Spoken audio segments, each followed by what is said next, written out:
우리는 이런 말을 많이 들어왔습니다. 국론이 분열되었다. 국론을 통일시켜야 한다. 이 국론을 분열시키는 자들은 다 적이다. 그러나 이런 것이 가능한 일이고 당연한 말일까요? 사실 그렇지 않습니다. 어떻게 생각이 다 똑같을 수가 있겠습니까? 서로 생각이 다른 것이 너무나 당연합니다. 흔히 말하는 보수와 진보, 진보와 보수가 있는데 그 안에서도 매우 다양한 층이 존재합니다. 우리는 이런 다양한 그 사고를 인정해야 합니다. 간혹 어떤 정치 지도자들은 자기는 보수도 아니고 진보도 아니라 제3의 길을 가고 있다 라고 말을 하는 분들이 있는데 그렇게 딱 중간이 있을까요? 있다면은 점과 같이 매우 협소할지도 모르겠습니다. 오히려 우리 안에 있는 다양한 생각을 아우르면서 앞으로 나아가는 것이 우리 국가 지도자가 해야 할 일 아니겠습니까? 그리고 이것이 제3의 길이라면 모를까? 진보도 아니고 보수도 아닌 중간은 없다는 것이 제 개인적인 생각입니다. 문제는 자기와 같은 생각을 가진 사람만 인정하는 지도자가 지금까지 우리나라에는 너무 많았었다는 점입니다. 자기와 다르면 적이고 때론 빨갱이란 이름을 붙이고 배제하고 그들을 감시하고 심지어 죽이는 일이 우리나라 근현대사에 너무 비일비재했습니다. 이제는 어느 정도 우리나라도 성숙하여 다르다는 것은 틀린 것이 아니다 라고 말할 줄 압니다. 세모와 네모는 다른 거지 틀린 것이 아니지요.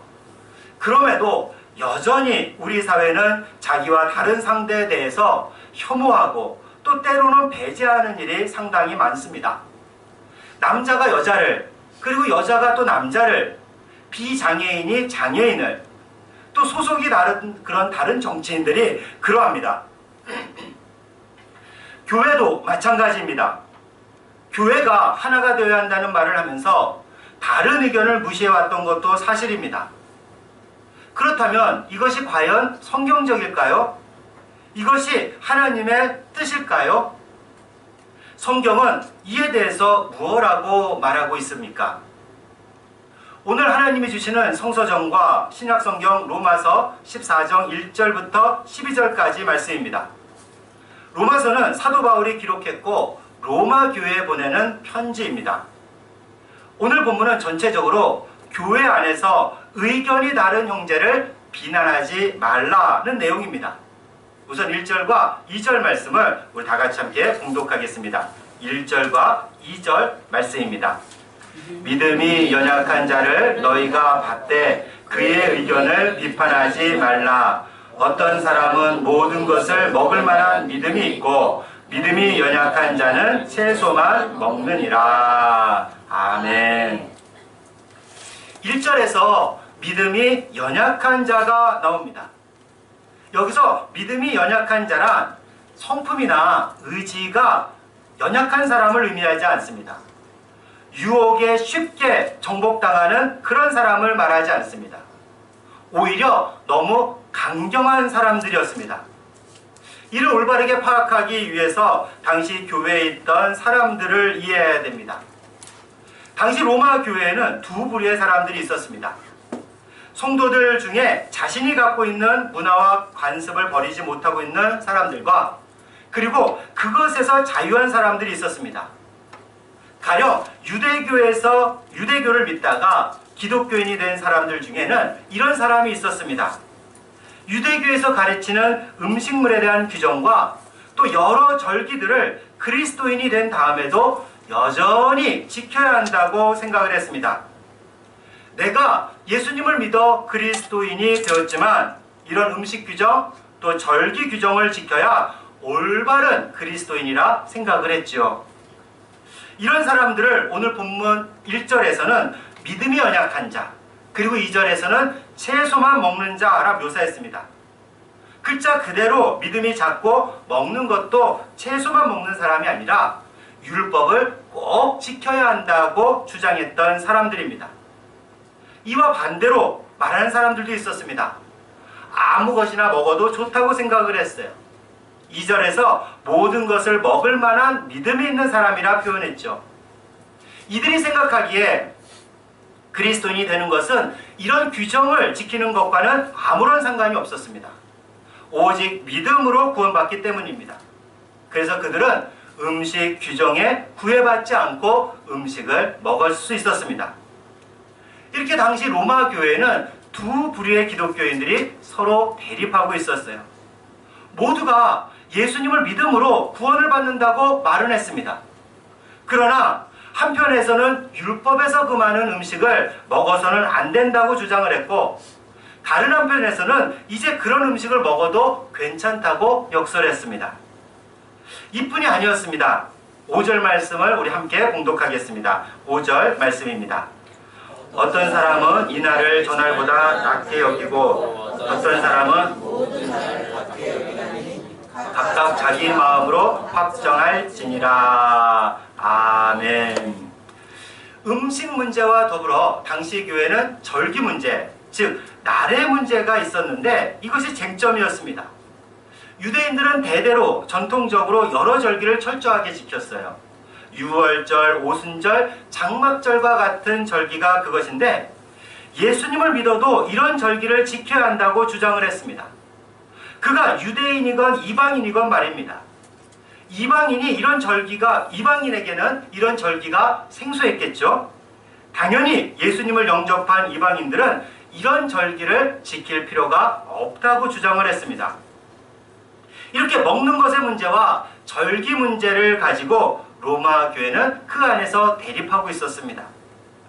이런 대립은 소위 말하는 보수와 진보, 진보와 보수의 대립과 비슷했습니다. 보통 우리가 보수하면은 과거의 가치를 지키려는 경향이 있고, 진보는 새로운 가치를 창출하려는 경향이 있지 않습니까? 율법을 지키며 먹는 것을 가려먹고 또 절기를 지키려는 사람들, 이렇게 전통을 중요시 여기는 사람들이 보수적인 사람들이라 할 수 있습니다. 반면에 먹는 것에 신경 쓰지 않고 유대인의 전통적 절기를 지키지 않으려 하는 사람들은 진보적인 사람들이라 할 만했죠. 그럼 무엇이 맞는 주장입니까? 무엇이 옳은 이야기입니까? 엄밀히 따지자면요, 후자, 즉 먹는 것에 구애받지 말아야 하고 절기에 신경 쓰지 않아도 된다는 말이 옳습니다. 먹는 것과 절기를 지키는 행위로 구원받는 것이 아니기 때문이죠.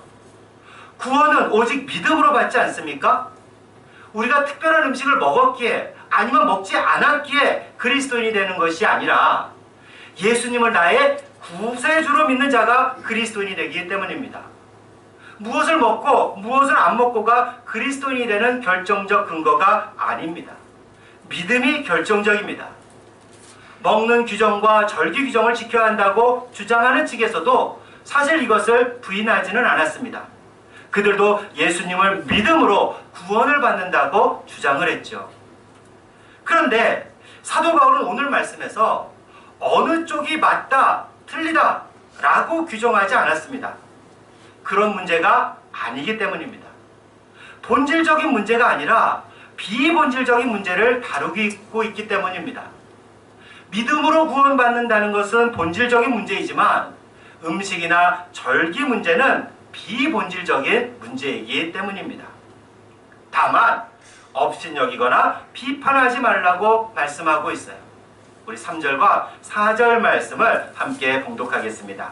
3절과 4절 말씀입니다. 먹는 자는 먹지 않는 자를 업신여기지 말고 먹지 않는 자는 먹는 자를 비판하지 말라. 이는 하나님이 그를 받으셨습니다. 남의 화인을 비판하는 너는 누구냐? 그가 서 있는 것이나 넘어지는 것이 자기 주인에게 있음에 그가 세움을 받으리니 이는 그를 세우시는 권능이 주께 있음이라. 아멘. 먹는 자, 즉 먹는 음식에 제한받지 않는 사람들은 음식 규정을 지키는 자를 업신여기지 말아야 합니다. 예수님을 믿는다고 하면서 저런 것은 안 지켜도 되는데 뭘 모르니까 저렇게 유난을 떨지 하면서 비웃지 말아야 합니다. 반면 먹지 않는 자, 즉 음식 규정을 세세히 지키려 하는 사람들은 마음대로 먹고 마시는 자들을 비판하지 말아야 합니다. 나는 이렇게 잘 지키는데 쟤들은 왜 안 지켜? 이 날라리 같은 녀석들. 이렇게 비난하고 정죄하지 말라는 말씀이에요. 이미 1절에서도 이렇게 말씀하십니다. 믿음이 연약한 자를 너희가 받되 그의 의견을 비판하지 말라. 무시하거나 비난하거나 정죄하지 말고 오히려 상대를 품어주라는 말씀입니다. 3절에서는 하나님도 그를 받아주셨다. 즉 그를 품어주셨다고 말씀합니다. 아니, 하나님이 품어주시고 하나님이 세워주셨는데 누가 그를 비판할 수 있냐 하고 사도 바울은 반문하고 있습니다.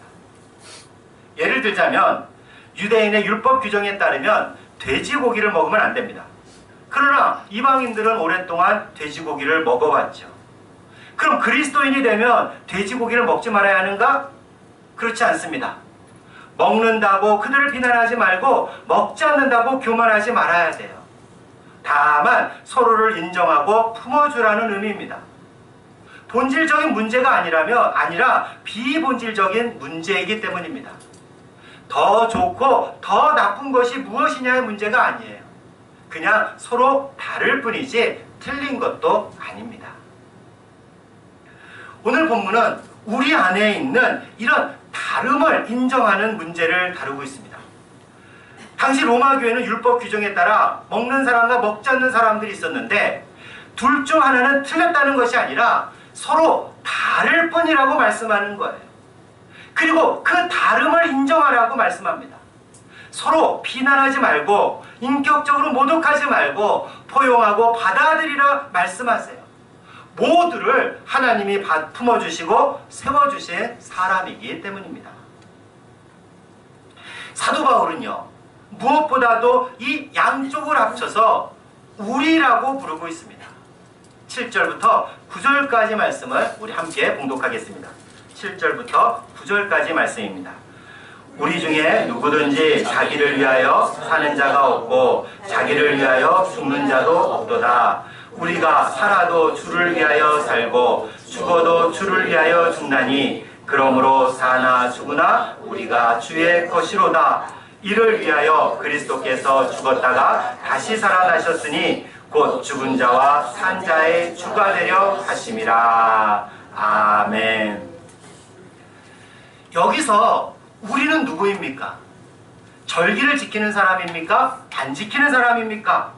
또 규정에 따라 음식을 먹는 사람입니까? 규정에 구애받지 않는 사람들입니까? 또는 그런 규정에 상관없이 음식을 먹는 사람입니까? 어느 한쪽이 아니라 이 모든 사람들을 가리켜 우리라고 하고 있어요. 서로 다른 양쪽을 다 합쳐서 우리가 되는 겁니다. 진보와 보수를 합쳐서 우리가 되는 거예요. 그런 우리가 주를 위해서 죽고 주를 위해서 살아갑니다. 음식에 대해서는 서로 다른 생각을 가지고 있지만 살아도 주를 위해서 살고 죽어도 주를 위해서 사는 것에는 차이가 없어요. 다르지 않습니다. 그래서 우리가 되는 거죠. 그렇게 먹는 자만을 위해서가 아니라 먹지 않는 자를 위해서도 바로 우리 모두를 위해서 주님이 죽으셨고 부활하셨습니다. 그러니까 우리 안에 이미 이런 다른 존재들이 있는 겁니다. 우리가 예수님을 믿는다고 다 똑같지 않습니다. 예수님을 믿지만 우리는 다 달라요. 하나님이 얼마나 상상력이 풍부한지 아십니까? 한 사람도 같은 사람이 없습니다. 심지어 일란성 쌍둥이들도 다릅니다. 생김새도 다르고요, 취향도 다르고 생각하는 바도 다릅니다. 성격도 달라요. 어쩜 그렇게 다 다를 수가 있습니까? 그런데 다 똑같길 바란다면, 아니 나랑 다르면은 넌 나빠, 넌 틀렸어 라고 말을 한다면, 그러면서 다 똑같아야 한다고 주장한다면 그것은 하나님의 상상력을 무시하는 겁니다. 우리가 예수님을 구주로 믿는 우리라면, 예수님을 위해 죽고 예수님을 위해 살아가는 우리라면 우리 안에 이미 서로 다른 존재들이 있음을 인정해야 합니다. 생각이 다르고 취향이 다르듯이 다양한 존재들이 이미 우리 안에 있습니다. 그런데 나와 다르면, 이 나와 다르면 우리가 아니라고 생각을 해요. 조금이라도 다르면 우리가 될 수 없다고 생각을 합니다. 앞서서도 말씀드렸듯이 우리 안의 본질은 같아야 하지만 비본질적인 것들은 달라도 괜찮다는 의미입니다. 그럼 본질적인 것과 비본질적인 것들은 어떻게 구별합니까? 당연히 성경이 기준입니다. 하나님의 말씀이 기준입니다. 그리고 무엇보다 예수님이 우리 구주시며 우리가 믿음으로 구원받았다는 것, 이 모든 것이 다 하나님의 은혜임을 고백하는 것, 또 우리가 고백하는 사도신경의 내용이 다 본질적인 겁니다. 우리가 여기에 일치할 수 있다면 먹을 것과 못 먹을 것을 구분하는 일, 절기를 지키는 일과 지키지 않는 일들, 이런 것들은 모두 비본질적인 것들이에요. 여기에는 굳이 일치할 필요가 없다는 겁니다. 성전이나 이름 지어진 곳에서 예배를 드리건 밖에서 천막을 치고 예배를 드리건 상관없이 그 모든 것이 다 하나님이 받으시는 예배가 아니겠습니까? 이런 것은 달라도 우리가 될 수 있다는 것이 바로 오늘 성경의 말씀입니다. 다른 것이 없어야 우리가 아니라 우리 안에는 이미 다른 것이 있습니다. 우리 안에 다른 생각, 다른 의견, 다른 방법을 말하는 분들이 있어요. 우리가 그것을 인정하고 서로 다름에도 우리라고 인정하는 것이 오늘 성경이 말씀하는 바입니다. 만약 우리 공동체 안에 있는 이런 다름을 인정하지 못한다면, 한 가지 생각이나 한 가지 의견만 주장한다면 그것은 히틀러의 나치가 되는 것이고요, 북한과 같은 사회가 되는 겁니다. 우리는 그런 사회를 전체주의 사회라고 말합니다. 또 이렇게 다양성을 인정하는 것은 맞는 말이긴 한데요, 그런 문제는 세상 속에서 주장해야 되지 않겠습니까? 이렇게 말할 수도 있습니다. 교회하고 세상이 다른데 이 국가와 같은 세속사회는 당연히 그런 다름을 인정하고 한 국가를 이루어야지요. 그러나 교회는 다르지 않습니까? 교회는 모든 것이 통일되고 모든 것이 똑같아야 됩니다. 그러나 사랑하는 여러분, 그렇지 않습니다. 오늘 성경은 세속사회를 말하는 것이 아니에요. 오늘 로마서 14장의 말씀은 국가가 이래야 된다 라고 주장하는 말씀이 아닙니다. 교회 안에 다름을 인정해야 된다는 말씀이에요. 오늘 성경 말씀뿐만이 아니라 성경은 여러 곳에서 이미 교회 안에는 다양한 존재들이 있다는 것을 말씀하고 있습니다. 성경에서 교회를 비유할 때 많이 비유하는 것 중에 하나가 무엇이냐면은 몸을 비유할 때가 많이 있어요. 몸이라는 이런 한 몸을 가졌지만 각 지체가 여러 지체가 있듯이 교회 안에는 이미 여러 가지 다른 생각, 다른 역할을 하는 사람들이 있다는 겁니다. 또 무엇보다 세상 속에서는 이런 공동체는 요원합니다. 세상에서 이런 시도는 수없이 해왔어요. 그러나 계속해서 그 시도는 실패하고 말았습니다.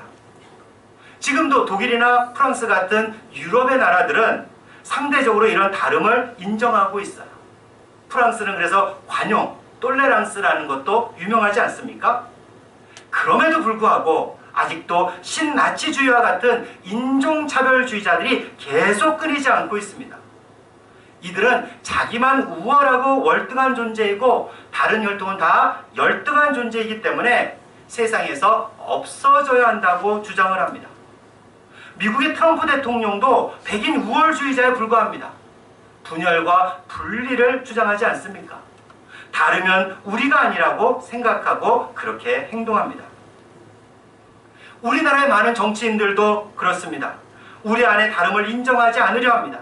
다르면은 무조건 적으로 간주합니다. 철학자들과 사회학자들도 나름대로 노력합니다. 어떻게 하면 이렇게 서로 다른 사람들이 함께 잘 살 수 있을까? 그러나 철학자들이 말하는 이론들은 다 이상에 불과합니다. 현실에서 맞지가 않아요. 가령 독일의 윌겐 하버마스와 같은 철학자는 인간은 이성이 있기 때문에 충분히 의견을 나눌 수 있는 공론장, 즉 공적으로 대화를 나눌 수 있는 그런 장이 있으면 의사소통을 충분히 할 수 있고, 또 그런 가운데 다름을 인정하고 서로를 인정할 수 있다고 생각을 했습니다. 그러나 그렇게 되었나요? 우리나라 정치인들이 공적으로 하는 말을 들어보십시오. 청문회 같은 데서 국회의원들이 질문하는 거 들어보세요. 아니, 어떻게 저런 사람이 국회의원이 되었을까 하는 의문이 들 정도가 아닙니까? 그렇게 말을 많이 해도 서로가 서로를 이해하지 못해요. 물론 제가 한다고 더 잘할 수는 없겠지만 그런 생각이 듭니다. 요는 세속사회 안에서 서로 다름을 인정하고 서로 배려하고 서로 사랑하고 서로 섬기는 모습을 기대하기란 어렵다는 것을 말씀하는 겁니다. 그런데 세상 속에서 이런 모습이 어쩌면 당연합니다. 인간은 죄인이기 때문이죠. 인간은 죄악으로 물들어 있기 때문에 이기적이고 경쟁적이고 탐욕스러운 것이 오히려 자연스러운 거예요. 그러나 교회 공동체는 다르지 않습니까? 이것이 가능할 수 있습니다. 왜냐하면 교회 공동체는 이미 우리 스스로가 죄인임을 인정하기 때문입니다. 내 안에는 선한 것이 없음을 압니다. 나는 할 수 없지만 하나님은 하실 수 있다는 것을 압니다. 그리고 이미 이런 나를 위해서 예수님이 죽으시고, 그리고 이런 나를 하나님의 자녀로 받아주셨다는 것을 우리가 믿지 않습니까? 그런데 나와 의견이 다른 사람을 위해서도 예수님이 죽으셨고 그를 자녀로 받아주셨습니다. 나를 은혜로 받아주셨지만 나와 생각이 다른 그도 은혜로 받아주셨어요. 나도 주를 위해서 내 주장을 펼쳤지만 그도 주를 위해서 자신의 생각을 말했습니다. 나도 교회를 위해서 일했지만 그도 교회를 위해서 일했습니다. 그래서 우리가 되는 겁니다. 우리는 서로 다른 존재로 있지만 그것이 당연합니다. 교회 공동체는 그런 공동체예요. 서로 다름을 인정하고 서로의 존재를 존중하는 우리라는 이름의 교회 공동체가 많아진다면, 그리고 그런 그리스도인들이 이 세상에서도 많아진다면 세상은 좀 더 아름다워지지 않겠습니까? 그렇기 때문에 이 교회가 세상의 희망이 됩니다. 교회 공동체에서 이것이 안 되면 세상에서도 이루어지지 않기 때문입니다. 사랑하는 성도 여러분, 혹 지금까지 나와 같은 생각을 가진 사람만 우리라고 생각하지 않았습니까? 나는 맞지만 저 사람은 틀렸어 라고 판단이 되면 그 사람을 우리라는 공동체에서 배제하지 않았습니까? 이제 주 안에서 나와 생각이 다른 사람을 인정하십시다. 나와는 생각이 다르지만 주 안에서 우리이기 때문입니다. 나와 생각이 다르면 적이 아니라 함께 가야 할 우리입니다. 그런 나와 그 사람이 있는 우리, 다르지만 함께하는 그런 공동체가 바로 교회 공동체가 됩니다. 그런 교회 공동체가 아름다운 거죠. 서로 다르지만 우리라는 이름으로 가는 아름다운 송파교회가 되기를, 그리고 아름다운 그리스도인이 되기를, 그리고 이런 우리를 통해서 세상이 좀 더 아름다워지게 되기를 주님의 이름으로 축원합니다.